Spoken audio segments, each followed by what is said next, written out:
17 মাসে এই 17 বছরকে ছাড়িয়ে গেছে আমার কাছে মনে হয়েছে। সংস্কারের নামে, সংবিধানের নামে বিদেশ থেকে ভাড়াটিয়া লোক আনতে হয়। পাহাড় সমান দুর্নীতির অভিযোগ নিয়ে তাদের মেয়াদ বা টেইনর শেষ করলেন। এই 18 মাসের সরকারের যে দুর্নীতি, কারাপশন, সেটা বিগত 50 বছরের বাংলাদেশের দুর্নীতিকে আমি বলবো ছাপিয়ে গিয়েছে। যে সরকারের কাছে মানুষ আশা খুঁজেছিল স্বচ্ছতা আর জবাবদিহিতা, সেই সরকারের বিরুদ্ধে এখন উঠছে ভয়ঙ্কর সব অভিযোগ। ডক্টর ইউনূস সহ অন্তর্বর্তী সরকারের সাবেক উপদেষ্টাদের বিরুদ্ধে পাহাড় সমান দুর্নীতি, ক্ষমতার অপব্যবহার এবং রাষ্ট্রীয় কাঠামোকে ব্যক্তি স্বার্থে ব্যবহারের অভিযোগ তুলে উচ্চ আদালতে দায়ের করা হয়েছে একাধিক রিট। শুধু তাই নয়, রিটে দাবি তোলা হয়েছে অভিযোগের সুরাহা না হওয়া পর্যন্ত ডক্টর ইউনূস সহ সংশ্লিষ্টরা যেন দেশ ত্যাগ করতে না পারেন। আইনজীবীরা বলছেন, গত 17 বছরের বিতর্কিত অধ্যায়গুলোকেও নাকি ছাড়িয়ে গেছে অন্তর্বর্তী সরকারের এই 18 মাসের শাসন আমলের কর্মকাণ্ড। তারা বলছেন, জনগণের আস্থাকে পুঁজি করে ক্ষমতায় এসে সুশাসনের প্রতিশ্রুতি দিয়ে শেষ পর্যন্ত সেই জনগণের সাথেই প্রতারণা করা হয়েছে। প্রিয় দর্শক, এই বিষয়টিকে সুপ্রিম কোর্টের বিজ্ঞ আইনজীবীরা কিভাবে দেখছেন, কি বলছেন, চলুন খোদ তাদের মুখ থেকে জেনে আসি।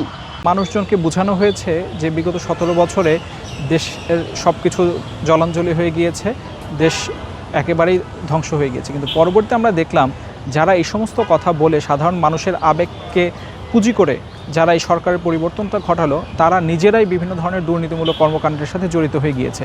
এবং এর মধ্যে আমরা একজন উপদেষ্টার পিএসেরও আমরা চাকরি চলে যেতেও দেখেছি।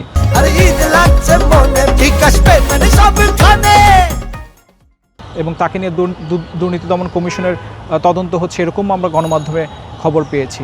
এবং এই বিষয়গুলো আসলে আমি বলবো যে কিছু মানুষ তারা ক্ষমতা দখলের জন্য মূলত সাধারণ মানুষের আবেগকে ব্যবহার করে তারা এই সরকারের পরিবর্তনটা ঘটিয়েছে এবং পরবর্তীতে তারা নিজেরাই দুর্নীতিমূলক কর্মকাণ্ডে জড়িত হয়েছে।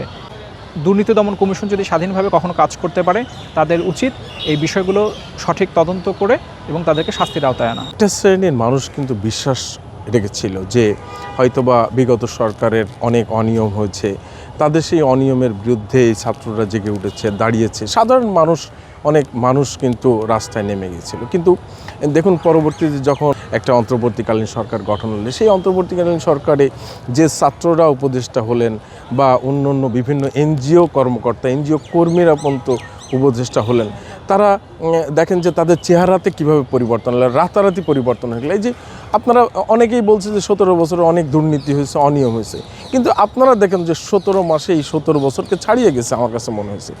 সাধারণ মানুষ বলা শুরু করছে যে তোমরা এত টাকা কোথায় পেলে, তোমরা তো স্যান্ডেল পরতে পারতে না, তোমরা তো সেরা স্যান্ডেল পরতে। যে 8 জন ছেলে ডিবি অফিসে ছিল, সেই তখনকার যে ফেসটা, এখনকার ফেসটা দেখলে মনে হয় যে ফুলে ফেপে ওনাদের যে সম্পত্তি বা ওনাদের চেহারাও কীভাবে ফুলে ফেপে উঠেছে। আমরা আজকে জনগণ, যারা সাধারণ মানুষ, তারা কিন্তু বুঝে ফেলেছে যে আমাদেরকে ধোঁকা দেওয়া হচ্ছে। ধোঁকা দিয়ে তারা কি হয়েছে, রাষ্ট্রীয় ক্ষমতা দখল করেছে এবং তারা নিজেদের ক্ষমতাকে কিভাবে জৌলুসে পরিপূর্ণ হয়েছে। জনগণ এটা চায় না।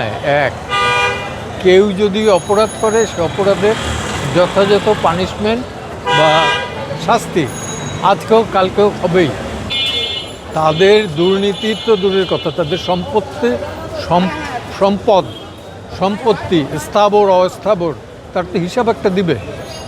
অ্যাকাউন্টেবিলিটি তো ওইখানে, তা তো নাই। এদের ইন্টেনশন হলো দেশের কল্যাণ না, দেশে সব কিছুর বিনিময়ে তাদের উপার্জন।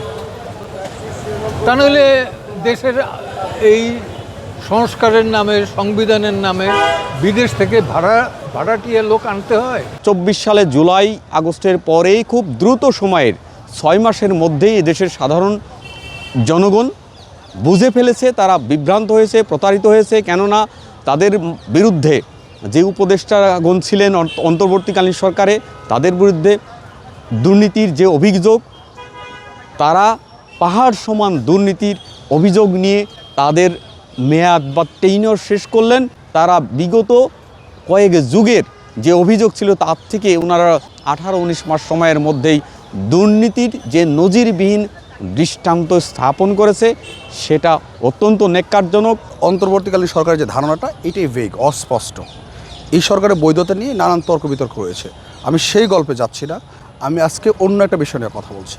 অর্থাৎ বিগত বাংলাদেশের ইতিহাসে যতগুলো সরকার এখন পর্যন্ত এসেছে তার মধ্যে এই অন্তর্বর্তীকালীন সরকারের যে ছোট্ট পিরিয়ডটা মাত্র 18 মাসের সরকার ছিল, এই 18 মাসের সরকারের যে দুর্নীতি কারাপশন সেইটা বিগত 50 বছরের বাংলাদেশের দুর্নীতিকে আমি বলবো ছাপিয়ে গিয়েছে। যে অন্তর্বর্তীকালীন সরকারের সময় বাংলাদেশের একটা সিঙ্গেল কাজ কোথাও হয়নি, কিন্তু বাংলাদেশের হিউজ টাকা লোন করে চলে গেছেন এই সরকার। এর আগের যে রেখে যাওয়া সরকার যত টাকা লোন করেছিলেন সেইটা এই সরকার আসার পরে যেহেতু কোনো ব্যয় করা নাই, কোনো কিছু করা হয় নাই, লোন কমে যাওয়ার কথা ছিল, অথচ এই লোনের পরিমাণ আরও বৃদ্ধি পেয়েছে। কেন বৃদ্ধি পেয়েছে জানেন? সেটা হচ্ছে অন্তর্বর্তীকালীন সরকার বা ইন্টারিম গভর্নমেন্টের প্রধান উপদেষ্টা ডক্টর মোহাম্মদ ইউনূস সাহেব এবং তার যে কর্মকর্তা কর্মচারী বৃন্দ এবং তার যে উপদেষ্টা প্যানেল প্রত্যেকে দুর্নীতির সাথে জড়িয়ে পড়েছিলেন। এবং মহামান্য হাইকোর্ট বিভাগে একটি রিট পিটিশন পর্যন্ত ফাইল হয়েছে অন্তর্বর্তীকালীন সরকারের দুর্নীতি তদন্ত নিয়ে। ডক্টর মোহাম্মদ ইউনূস সরকারের সময় আমরা শুনেছি তার উপদেষ্টাদের পিএস তাদের বাংলাদেশ থেকে কোটি কোটি টাকা 400-500 কোটি টাকা বাংলাদেশ থেকে সরিয়ে নেওয়ার গল্প আমরা শুনতে পেয়েছি, অথচ এটার বিরুদ্ধে কোনো ইনভেস্টিগেশন নাই, কোনো তদন্ত নাই, কোনো অ্যাকশন নাই, এবং এটা নিয়ে কোনো উপদেষ্টার বিরুদ্ধে কোনো মামলা বা কোনো কিছুই করা হয়নি। উপদেষ্টাদের দুর্নীতির পাহাড় এটা আজকে জনসম্মুখে, জনগণের মুখে মুখে। অনেক উপদেষ্টাদের নাম পত্রপত্রিকা আমরা দেখছি, বিশেষ করে আসিফ মাহমুদ সজীব ভূঁইয়া, রেজওয়ানা, আসিফ নজরুল সহ অনেক উপদেষ্টাদের নামে দুর্নীতির খবর পত্রপত্রিকা বিভিন্ন মিডিয়াতে আসছে। উপদেষ্টারা যখন উপদেষ্টা হিসাবে দায়িত্ব নিয়েছিলেন তখন তারা সম্পদের হিসাব দেননি। আঙ্গুর ফুলে কলা গাছ ফুলে বট গাছ হয়ে গেছে এদের সম্পদ। এবং অনেক উপদেষ্টাদের শুনেছি ওরা মানে হলে সকালবেলা বুটের ডাল দিয়ে পরোটা দিয়ে নাস্তা করতো, এখন ওনারা অয়েস্টিনও খেতে যায়।